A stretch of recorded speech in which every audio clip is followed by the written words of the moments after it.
Hello students, now I am going to explain the next part which is present in the control statements chapter, that is iteration statements or loops. Iteration statements are also called as loops. Loop is nothing but the statement that allows repeated execution of a set of instructions certain condition is satisfied. This condition may be predefined or post-defined. Loops have a purpose to repeat a statement or a set of statements a certain number of times or while a condition is fulfilled.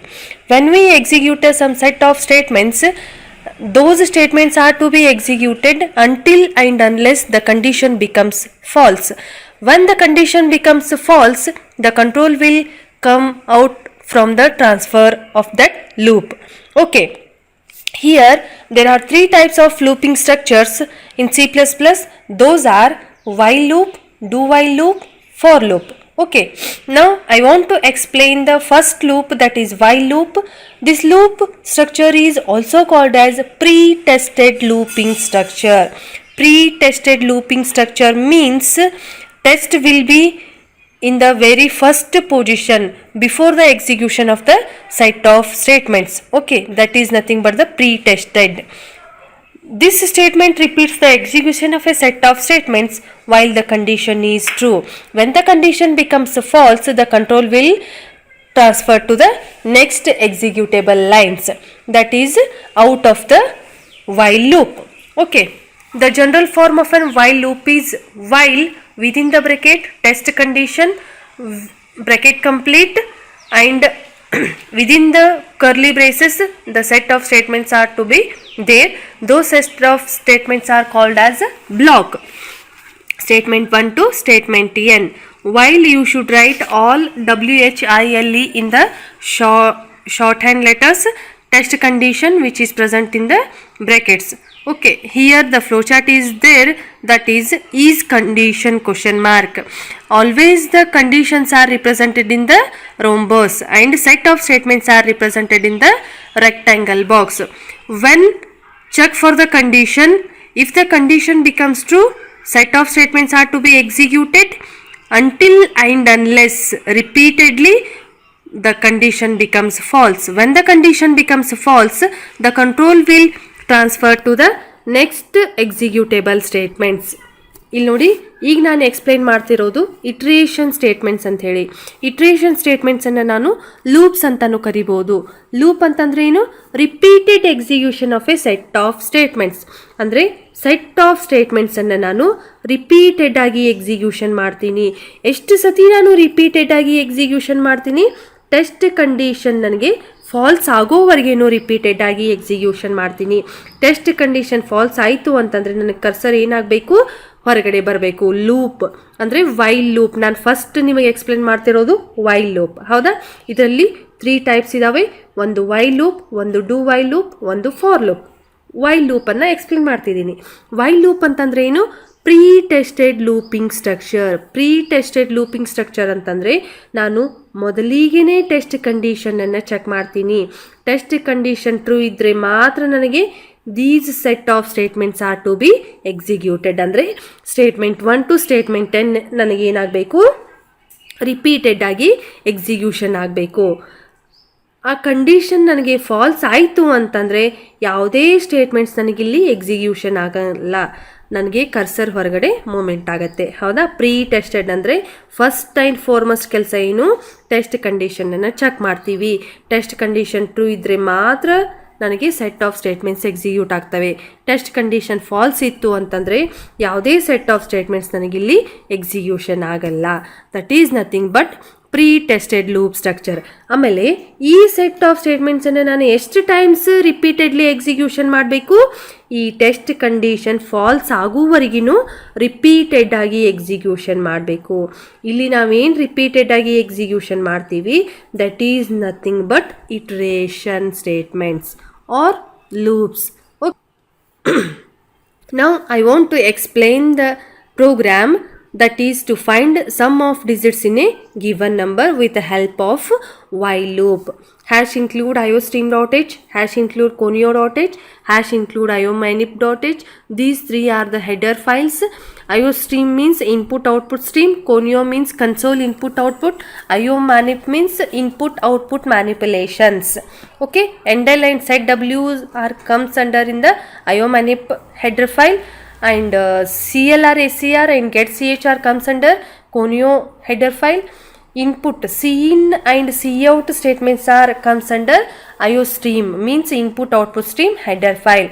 Execution starts from the main method, void main, opening brace, int n comma sum equal to 0 comma digit. These three are the variables of the data type int. Here we are going to assign a 0 value to the sum initially. Means initially sum variable is having the value 0. CLR, SCR is going to clear the screen. Next cout, enter the number colon, which is displayed as it is in the output screen because which is present in the double quotation. That statement is ended with semicolon. Cin n. Here I am going to take the n value as a 7039. Okay. Comes into the while loop. While n is not equal to 0, n is how much? 7039. 7039 is not equal to 0. Right, this condition becomes true. So execute these set of statements. Okay.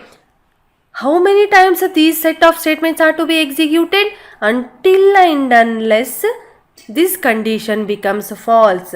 When this condition becomes false, the cursor will come to the next immediate statement, that is cout sum of digits is equals to sum.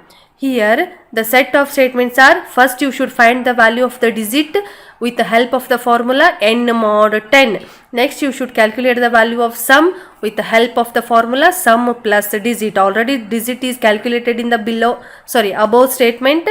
That digit is going to be filled in the next formula. Okay, next you should find the value of n. N is equals to n by 10.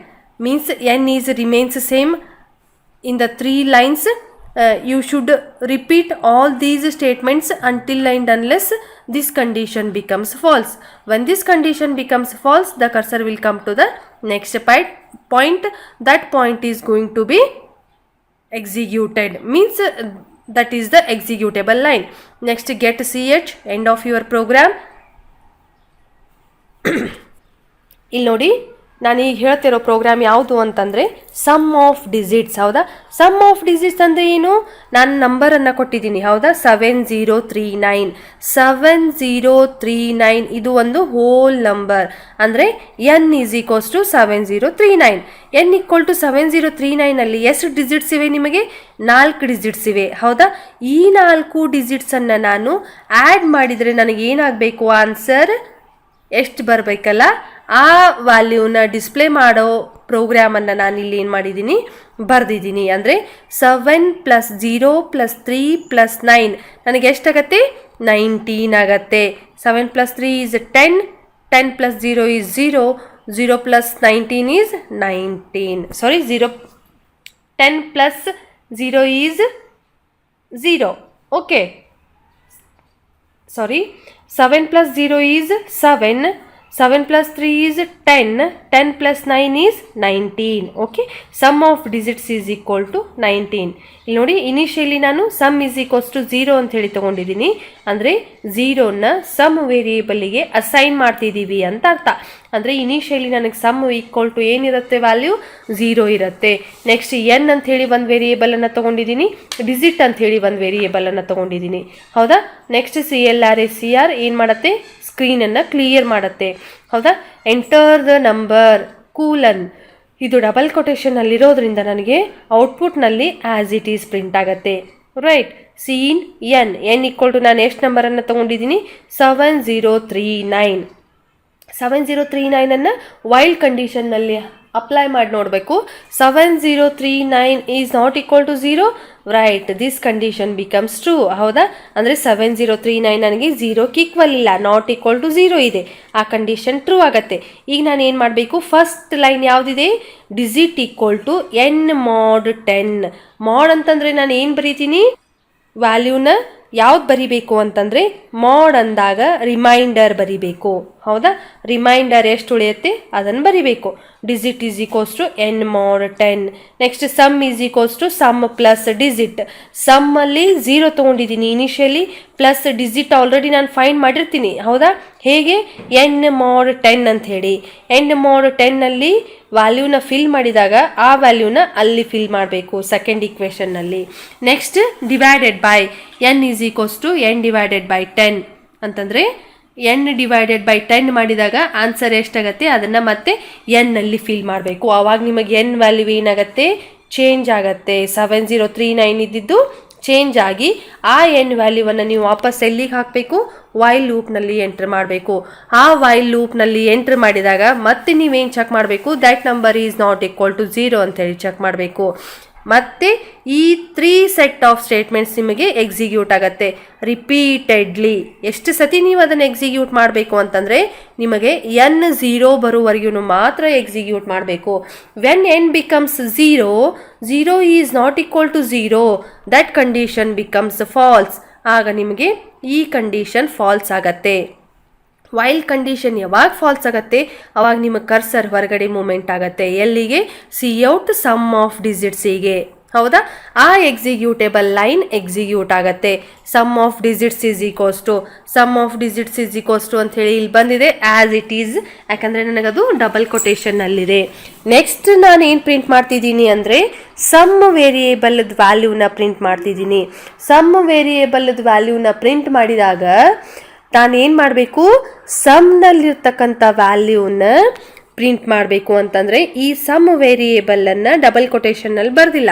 Double ಕೊಟೇಶನ್ನಲ್ಲಿ ಬರೆದಿಲ್ಲ ಅಂತಂದರೆ the value of that sum variable is return into the output screen, that is equal to 19. ಹೌದಾ?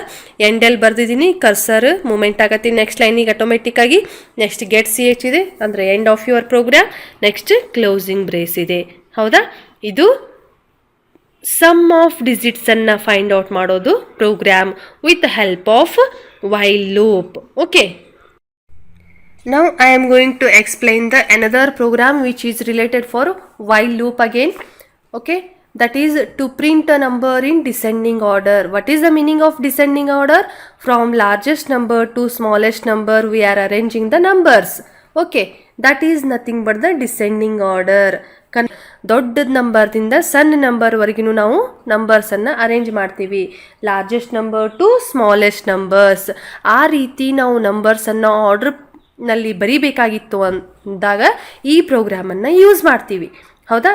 Write a program to print numbers in descending order. Here also I am going to take 3 header files. Those are IOStream, Conio, IOManip. Okay, execution starts from the main method int n. I am going to take only one variable, that is nothing but the n value, that is 10. Okay, CR is going to clear the screen. Cout within the double quotation, enter the starting number colon. Now I am going to give the starting number as a 10 with the help of the variable n. Next, while n is more than 0, check for this condition. 10 is more than 0, right, this condition becomes true. So execute these 2 set of statements here. What are these 2 set of statements? Cout set w of 4. Set w is nothing but the set the width of that particular number from another number. Okay, set w is comes under iomanip.h header file. Okay, set w of 4, n is nothing but 10 here, minus n is nothing but 10 minus 1.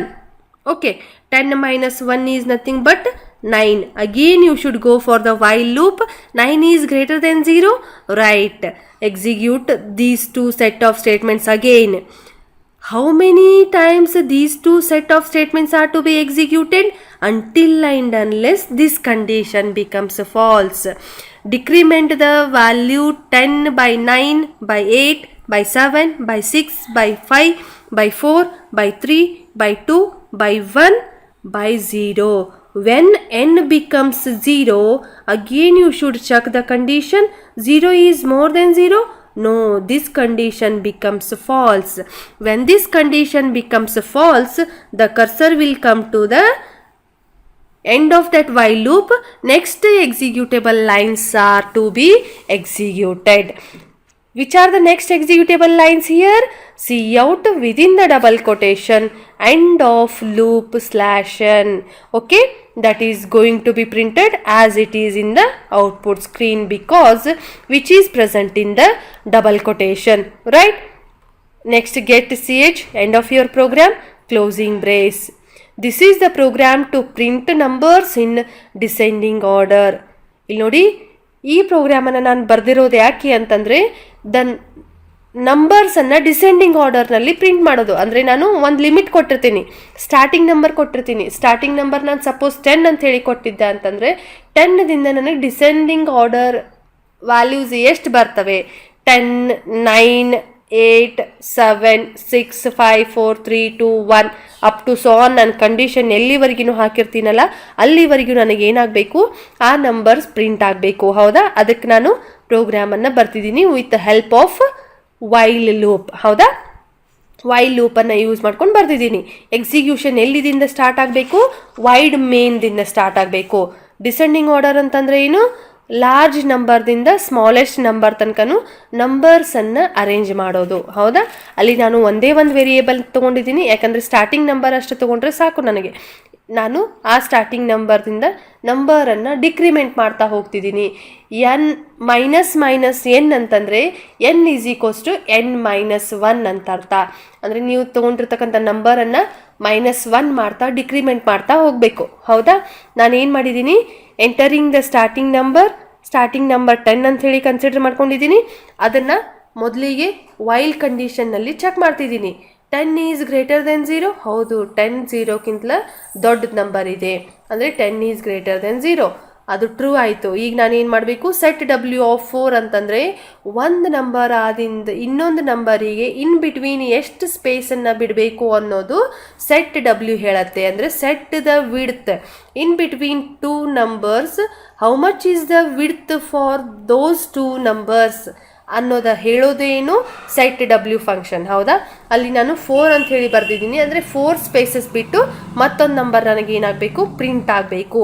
So set W(4) n ಇಲ್ಲಿ ನನಗೆ double quotation ಇಲ್ಲಿಲ್ಲ, Cout ಸ್ಟೇಟ್ಮೆಂಟ್ನಲ್ಲಿ ಬರೆದಿರೋದ್ರಿಂದ the value of the n is going to be return in the output screen. ಅಂತಂದರೆ n value ಎಷ್ಟಿದೆ ಆ number ನನಗೆ ಏನಾಗಬೇಕು?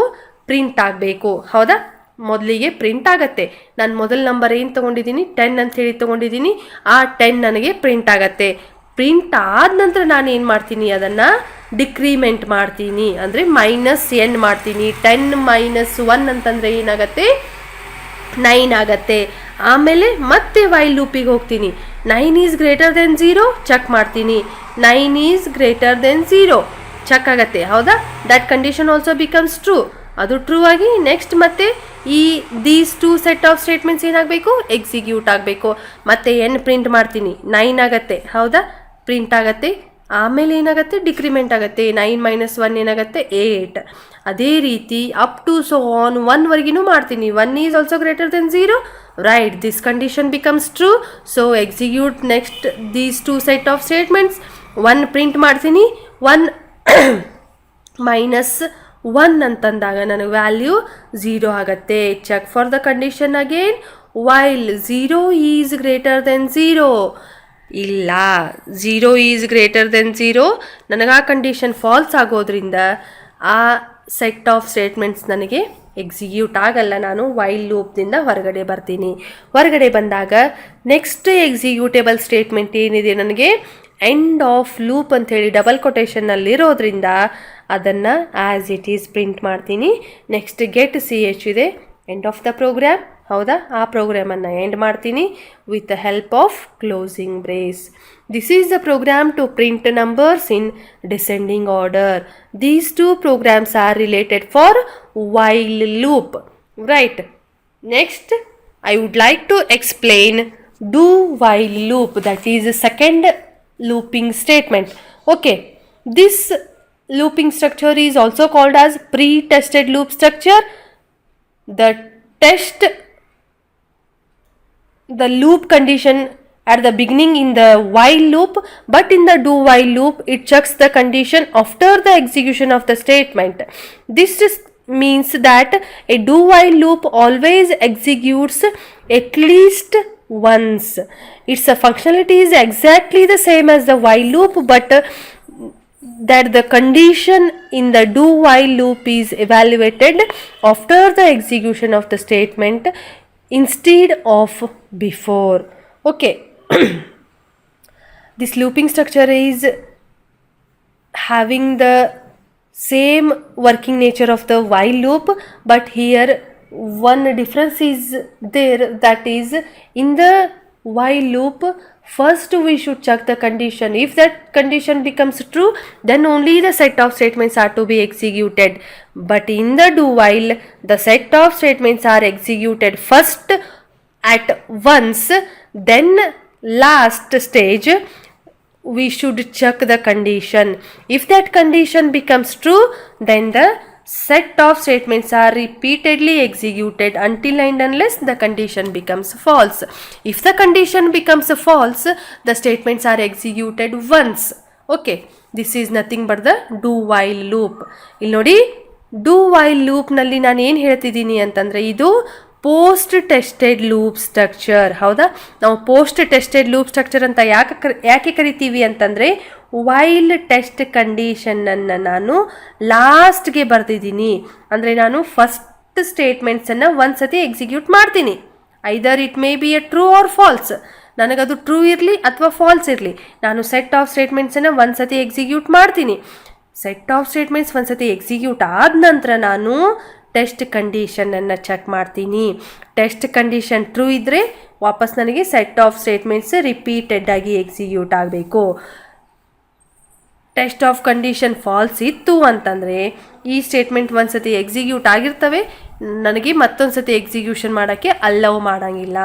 ಅದಕ್ಕೆ ನಾನು ಏನಂತ ಕರಿತೀನಿ, ಪೋಸ್ಟ್ ಟೆಸ್ಟೆಡ್ ಲೂಪ್ ಸ್ಟ್ರಕ್ಚರ್ ಅಂತ ಹೇಳಿ ಕರಿತೀನಿ. ಹೌದಾ, ಇಲ್ಲಿ ಫಂಕ್ಷನಾಲಿಟಿ ಎಲ್ಲನೂ ಸೇಮ್ ವೈಲ್ ಲೂಪ್ ಥರನೇ ರಿಪೀಟೆಡ್ ಆಗಿ ಎಕ್ಸಿಕ್ಯೂಟ್ ಮಾಡಬೇಕು until and unless the condition becomes a false. But ಇಲ್ಲಿ ನಾನು ಕಂಡೀಷನನ್ನು ಲಾಸ್ಟಿಗೆ ಚೆಕ್ ಮಾಡೋದ್ರಿಂದ ನನಗೆ ಸೆಟ್ ಆಫ್ ಸ್ಟೇಟ್ಮೆಂಟ್ಸ್ ಏನಾಗಿರಬೇಕು, ಒಂದು ಸತಿ execute ಆಗಿರಲೇಬೇಕು. Now I want to explain the general form of the do while loop. Sorry, here one mistake is there, that is instead of writing the do while I am going to write a while loop. So just you should correct that one. Do while loop, the general form is do opening brace set of statements means statement 1 to statement n, next closing brace, immediate after the closing brace you should write the while loop. While test condition close with the semicolon. Okay, the condition is closed with the semicolon because repetition is here, therefore we are going to use the semicolon for this condition. It is only one condition which is having the semicolon. Okay, that is the do while. Do statement 1 to statement n, next after closing the closing brace while test condition ended with semicolon. Here in the flow chart statement 1 to statement n are executed once. Next we should check the condition at the last stage of that while loop is condition. If this condition becomes true, these set of statements are to be executed repeatedly until and unless this condition becomes false. If the condition becomes false, the set of statements are not going to be executed. Directly the cursor will come to the next point. Okay, here the statements are executed at least once. Okay, even the condition is false at the initial point, then also this loop execute statements once, then it terminates. Okay, here ಇಲ್ಲಿ ನೋಡಿ, test condition falls ಆದ್ರೂ ಕೂಡ ನನಗೆ set of statements ಒಂದ್ಸತಿ execute ಆಗ್ತವೆ. Test condition true ಇದ್ರೆ repeated ಆಗಿ execute ಆಗ್ತವೆ. ಟೆಸ್ಟ್ ಕಂಡೀಷನ್ ಫಾಲ್ಸ್ ಇತ್ತು ಅಂತಂದಾಗ ಒಂದ್ಸತಿ ಮಾತ್ರ ನಾವಿಲ್ಲಿ ಸೆಟ್ ಆಫ್ ಸ್ಟೇಟ್ಮೆಂಟ್ಸನ್ನು ಎಕ್ಸಿಕ್ಯೂಟ್ ಮಾಡ್ತೀವಿ. Now I want to explain one program how we use do while loop. Okay, write a program to print all even numbers from 1 to 25 using do while loop. ಇಲ್ಲಿ ನೋಡಿ, ನಾನು do while ಲೂಪ್ನಿಂದ ಒಂದು ಪ್ರೋಗ್ರಾಮನ್ನು explain ಮಾಡ್ತಿದ್ದೀನಿ. ಯಾವುದು ಅಂತಂದರೆ 1ರಿಂದ 25 ನಡುಬರಕ್ಕೆ ನನಗೆ ಇವನ್ numbers ಯಾವ್ದು ಬರ್ತವೆ ಅಂದರೆ ಸಮಸಂಖ್ಯೆ. 1 to 25 ಸಮಸಂಖ್ಯೆ ಎಷ್ಟಿರ್ತಾವೆ, ಇವನ್ ನಂಬರ್ಸ್ ಎಷ್ಟಿರ್ತಾವೆ ಹೇಳಿ? 2, 4, 6, 8, 10, 12, 14, 16, 18, 20, 22, 24 ಇಷ್ಟು ಬರ್ತವೆ. ಹೌದಾ? ಈ ನಂಬರ್ಸ್ ಎಲ್ಲಾನು ನಾನು ಏನು ಮಾಡಬೇಕು? ಪ್ರಿಂಟ್ ಮಾಡಬೇಕು using do while loop. Right, here I am going to take 3 header files. Those are iostream, conio, iomanip. Right, the execution starts from the main method. Int I clr is going to clear the screen.